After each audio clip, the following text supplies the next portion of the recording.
വയനാട് ലീഗിൻ്റെ വീട് നിർമ്മാണത്തിന് വേണ്ടിയിട്ടുള്ള ഭൂമിക്ക് നിർത്തിവെക്കാൻ ആവശ്യപ്പെട്ടിരിക്കുകയാണ് പഞ്ചായത്ത് സെക്രട്ടറി. അതിൽ ലാൻഡ് ചട്ടങ്ങൾ പാലിച്ചില്ല എന്നാണ് പറയുന്നത്. അല്ല, ഞാൻ പറഞ്ഞത് ഇപ്പോൾ ഞാനും നമ്മളെല്ലാവരും പഞ്ചാബിലായതുകൊണ്ട് ഇവിടെ നിന്നുള്ള വാർത്തകളുടെ അറിവ് മാത്രമാണ് ആ കാര്യത്തിൽ ആദ്യഘട്ടത്തിലുണ്ടായത്. പക്ഷേ വാർത്തകൾ നോക്കുമ്പോൾ ഭൂമിയുമായി ബന്ധപ്പെട്ട കേസല്ല, ഭൂമിയുമായി ബന്ധപ്പെട്ട കേസ് നേരത്തെ TLB രജിസ്റ്റർ ചെയ്തതുമായി ബന്ധപ്പെട്ട് കേരളത്തിൽ ആ ചർച്ചയുണ്ടായിരുന്നു. അല്ലെങ്കിൽ TLB അതുമായി ബന്ധപ്പെട്ട് വിശദീകരണം ചോദിച്ച ഒരു നിലപാട് നേരത്തെ ഉണ്ടായി. ഇവിടെ നിർമ്മാണവുമായി ബന്ധപ്പെട്ട് ഡെവലപ്മെൻറ്റ് പെർമിറ്റ് എടുത്തില്ല എന്ന് കാണിച്ചുകൊണ്ടാണ് തദ്ദേശ സ്വയംഭരണ വകുപ്പ് ഇതുമായി ബന്ധപ്പെട്ട വിശദീകരണത്തിന് വേണ്ടിയിട്ടുള്ള കത്ത് കൊടുത്തത് എന്നാണ് മനസ്സിലാക്കാൻ വേണ്ടി കഴിഞ്ഞത്. ഒരു കാര്യം വ്യക്തമാണ്, നിയമപരമായി ഏതെങ്കിലും വിധത്തിൽ സർക്കാർ നേരിട്ട് ദ്രോഹപരമായ നടപടിയെടുത്തു എന്ന വാദം ശരിയല്ല എന്ന് ഇതിലൂടെ ബോധ്യപ്പെട്ടു. കാരണം പഞ്ചായത്ത് UDFൻ്റെ പഞ്ചായത്താണ്.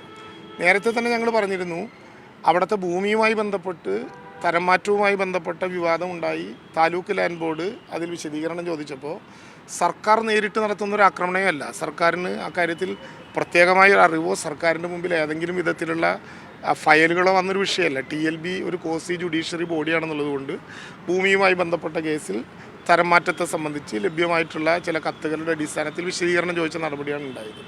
ഇപ്പോൾ തദ്ദേശ സ്വയംഭരണ വകുപ്പിൻ്റെ ഭാഗമായി അവിടുത്തെ നിർമ്മാണ പ്രവർത്തനങ്ങളുമായി ബന്ധപ്പെട്ട വിശദീകരണം ചോദിച്ചു എന്നാണ് വാർത്തകളിലൂടെ മനസ്സിലാക്കാൻ കഴിയുന്നത്.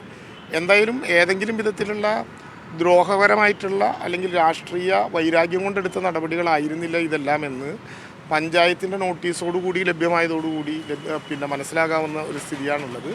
ദുരന്തമുഖത്ത് ഏതെങ്കിലും വിധത്തിൽ ആളുകൾക്ക് സഹായം ലഭ്യമാക്കുന്നതിനെ എതിർക്കുന്ന ഒരു നടപടിയും സർക്കാരിൻ്റെ ഭാഗത്തു നിന്നില്ല.